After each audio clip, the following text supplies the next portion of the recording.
नमस्कार, NDTV India का digital platform देख रहे हैं आप। मैं हूं आपके साथ अंजीत। बोइंग 787 ड्रीमलाइनर विमान, ये वही यात्री विमान है जो अहमदाबाद में हादसे का शिकार हो गया था और 270 से ज्यादा यात्रियों की जान चली गई थी। कल एक बड़ा हादसा होते होते और बचा। अमेरिका में इसी बोइंग विमान का लैंडिंग गियर खराब हो गया, विमान में आग लग गई और यात्रियों की जान पर आफत आ गई। सभी यात्रियों को बाहर निकाला गया। ये बोइंग विमान अमेरिका से मियामी जा रहा था। हादसा भारतीय समय के अनुसार रात करीब 2:30 बजे हुआ, लेकिन बात अहमदाबाद विमान हादसे की करते हैं।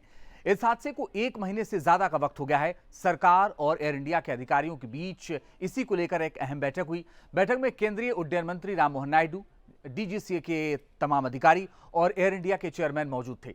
बैठक में तमाम सुझाव दिए गए। सरकार ने एयर इंडिया से बहुत सख्त लहजे में कहा कि बैकसीट ड्राइविंग का कल्चर बंद होना चाहिए। इसका मतलब होता है कि पर्दे के पीछे फैसले लेने की संस्कृति। सरकार ने कहा कि इसको तुरंत खत्म करिए। और दूसरा ये कि प्रमुख विभागों में पदों पर बैठे लोगों के पास फैसला लेने का अधिकार होना चाहिए, न कि जब चीजें खराब हो जाएं तब केवल दोषी ठहरा दिया जाए। कई मामलों में फैसले कोई और ही ले रहा होता है, जबकि सीट पर कोई और बैठा होता है।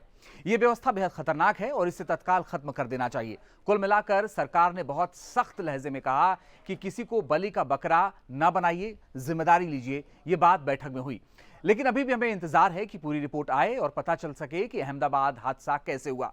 लेकिन बोइंग 787 ड्रीमलाइनर के बारे में आज आपको कुछ बताना चाहता हूं।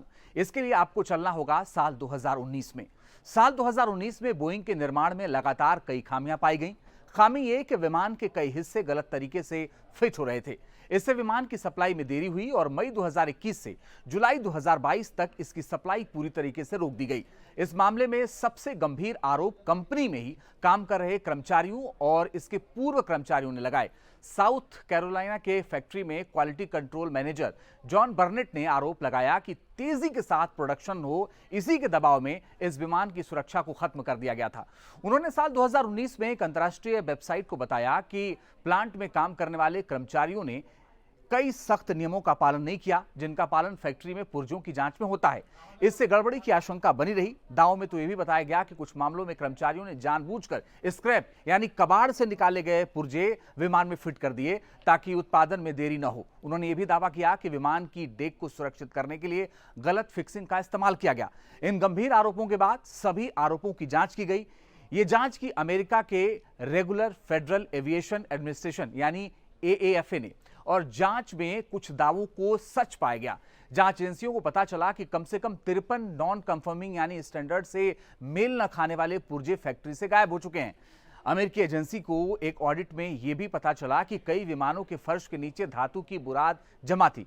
फिर बोइंग ने कहा कि उसके बोर्ड ने समस्या की समीक्षा की है और यह विमान की सुरक्षा का मुद्दा नहीं है। हालांकि गौर करने वाली बात यह है कि तमाम पार्ट्स को बाद में फिर से रीडिजाइन किया गया। कंपनी ने दावा किया कि AFA की पुर्जों से जुड़ी जो आपत्तियां थीं उसको पूरी तरह से सुलझा लिया गया और भविष्य में ऐसी घटनाएं न हो इसके लिए कदम उठाए गए हैं।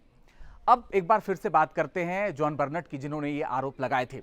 अब आप सोचिए कि उन्होंने ये कहा था कि कंपनी में जो पुर्जे लगाए जा रहे हैं वो कबाड़ से उठाकर लगाए जा रहे हैं और उसी विमान में जिस विमान से यात्री सफर करेंगे।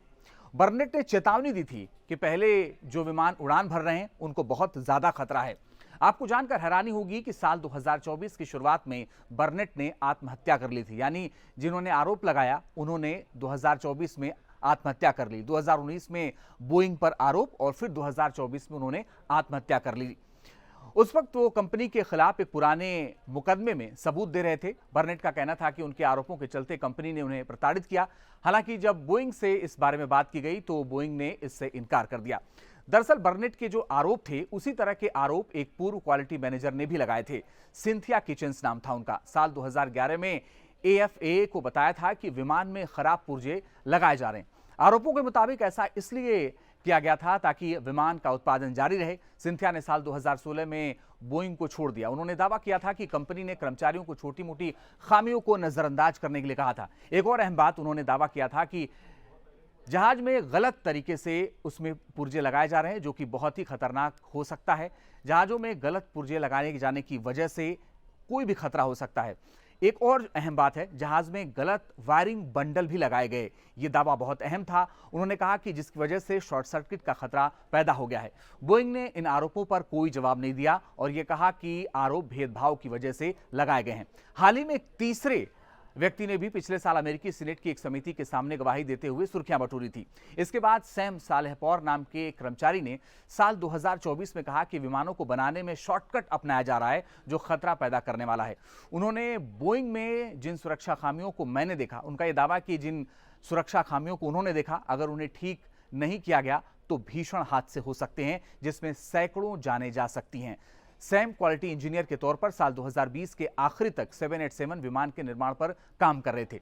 उन्होंने कहा कि 787 के बेड़े में ऐसे पुर्जे लगाए गए हैं जिनमें खराबी होने की आशंका थी। उन्होंने कहा कि 1000 से अधिक विमानों में खामियां हो सकती हैं।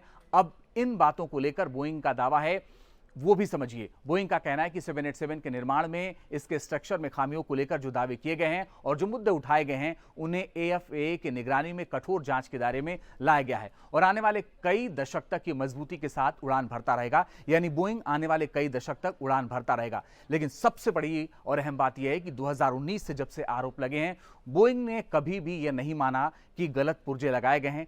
जांच में यह जरूर पाया गया कि गलत पुर्जे लगाए गए हैं, लेकिन बोइंग ने नहीं माना और शायद उसी का नतीजा हो सकता है, अभी कह नहीं सकते, लेकिन शायद हो सकता है कि अहमदाबाद में जो हादसा हुआ शायद इन्हीं सब बातों को नजरअंदाज करने का वो नतीजा था। आप खुद तय करिए कि जो आरोप लग रहे थे उसके बाद से क्या बोइंग में सफर करना यात्रियों के लिए सुरक्षित था या नहीं। फिलहाल के लिए बस इतना ही।